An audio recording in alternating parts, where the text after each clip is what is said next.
medyo malayo pa. Yan yung ating nilakad. Taas. Taas naman ang haba. Tuloy. Tirik yung araw. So bakit ginagawa ko ito? Sa totoo lang, sinusukat ko yung aking ang tawag dyan, resistensya sa init at saka sa lakad. So wala namang nagbago. Ganun pa rin yung speed natin. So nakarating din ako dito sa area. Mga 1 hour and 30 minutes. Okay naman. Hindi naman hinihingal. Kaya pa yung init. Nakatipid ng 100 sa tricycle. Naka-exercise pa. Kumusta naman sapatos? Sapatos. Awa ng Diyos, di naman wasak.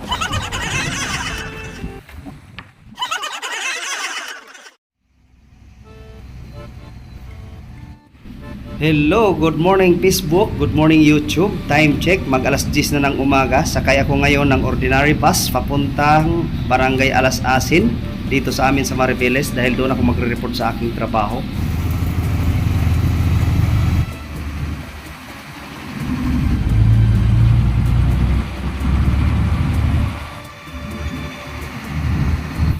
So okay, itong lugar na ito ay sakop pa ito ng PAB o Freeport Area of Bataan, which is located at Maribeles, Bataan, kung saan dito rin ako nakatira.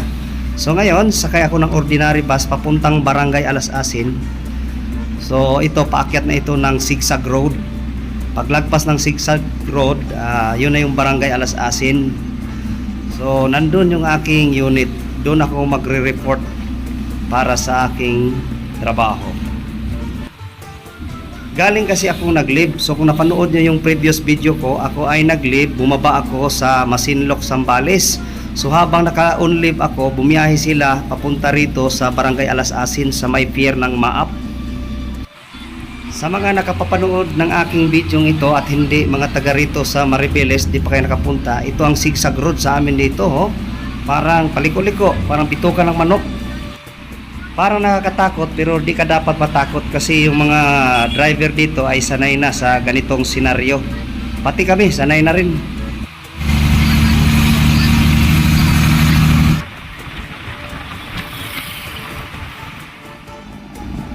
At ngayon nandito na ako ngayon sa Barangay Alas Asin. Yung bus ayun na. So dito ito yung tinatawag nila kanto ng Maap. Ito din yung kalsada papunta doon sa Corregidor Island. Yan o, Corregidor Island this way. Yan, kung sinong gusto mag-travel, nandun sa tapat ng Corregidor yung ating unit. Kaya ito yung daanan natin papunta roon. So parang gusto kong maglakad-lakad. Kondisyon yung paa ko. So subukan natin maglakad-lakad. So time check, ang oras natin ay 10:10. Alas 10 lakad tayo. Okay, ayan. Papunta na tayo doon ngayon sa dagat. Malayo-layo pa ito. No tricycle, no problem. Meron naman tayong dalawang paa. Yung paa natin kayang maglakad ng 5 kilometro sa loob ng 1 oras. Exercise pa. Malayo pa, sus ng kanaw-kanaw. Hanggang doon sa dagat. Lakad lang tayo. Sus. Yung araw, takpan na ang lapaap, kaya sarap, palamig. Ito yung paa natin, double engine yan. Ang luwang ng kalsada dito, 4 lanes. Layo pa, Kung nagtanong kayo kung napapagod ako, hindi ako nakaramdam ng pagod kasi nag-i-enjoy ako sa mga tanawin sa paligid. Dati kasi nakaranas din ako maglakad dito papuntang Maap noon 2002. Nag-inquire ako dyan dati sa Maap, sa Maritime Academy Asian and the Pacific. Hindi ako nakuha, sa height pa lang bagsak na. Kaita. Dito wala pa masyadong establishmento. Ngayon napakarami na. Kilala ko ng mga yun. mga tauhan ni Balgon Hardware. Diyan sa unahan naman nandyan yung San Miguel warehouse, mga taga Ujong, kamag-anakan ko rin yun.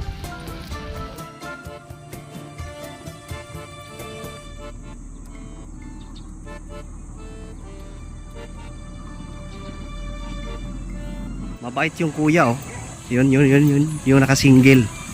Tinanong niya ako kung pamaap ako. Sabi ko doon pa sa dulo ng maap. Sabagay sa maap pero sa pier ng maap. Oh, isa sana niya ako. Sabi ko exercise lang.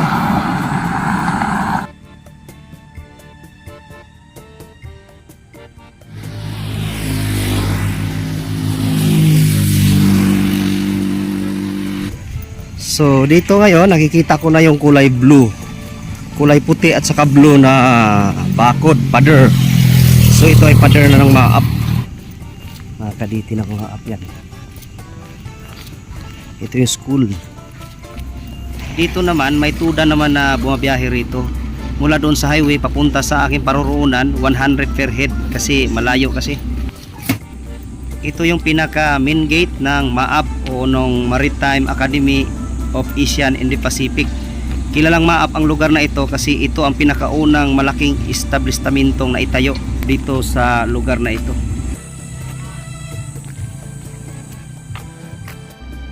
O kunan natin ito dahil baka maisipan nating huminto sa pagsakay. Mag-alaga lang tayo ng itik, doon tayo bibili ng sisiw.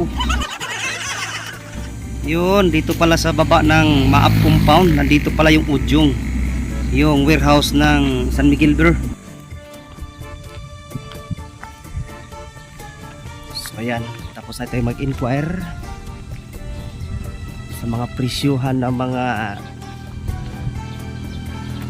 alak beer. Nag-inquire ako doon kasi gusto kong mag-direct dyan.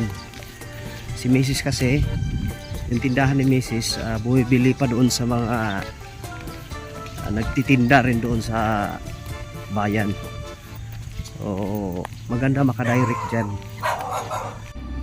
Time check, nasa pagitan ng alas 10 at alas 11 ng umaga. So malayo pa itong ating pupuntahan at malayo na rin ang ating narating. Kumusta ang mga paa? Yung dalawang makina ay tuloy-tuloy, oh. Double engine. Oh, ganun pa rin ang speed, ganun pa rin ang power. Dito banda, ito pala yung sinasabi nila na nagkaroon ng compound dito, ang Los Biminda Construction. Compound yun ng Los Biminda. Yung Los Biminda na yan, meron diyan silang tag and barge. Operation nila is construction. Tapos yung terminal nila andyan sa may Maribeles Bay. So abutan na nga lang doon sa bahay. Bakit di ako mag-apply? Pwede naman ako ron.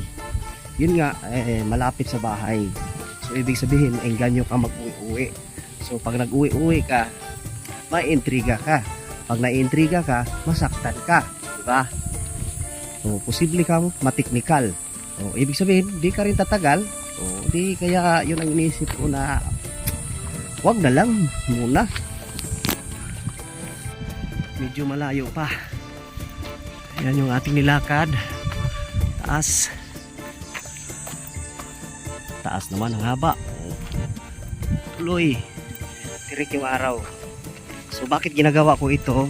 Sa totoo lang, sinusukat ko yung aking ang tawag dyan, resistensya sa init at saka sa lakad. So wala amang nagbago. Ganun pa rin yung speed natin.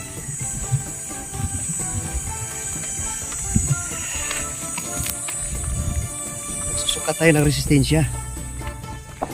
So kanina pa ako malayo pa ng malayo. Ngayon malapit na ito kasi nandito na ako sa Sitio Marina Bay. Sitio Marina Bay, Barangay Alas Asin yung ating pupuntahan. Oh, ito na yun. Ayan, oh, Bantay Dagat Upis. So hanapin natin yung ating unit dito banda.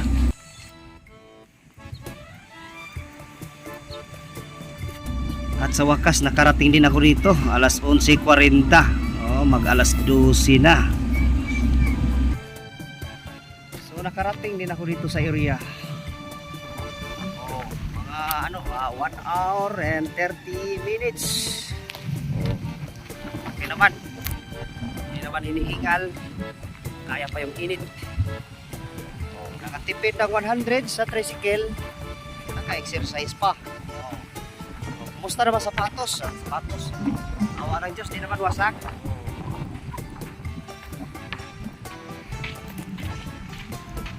Okay. Ang laki ng makulit. Ang laki ng makulit. Man.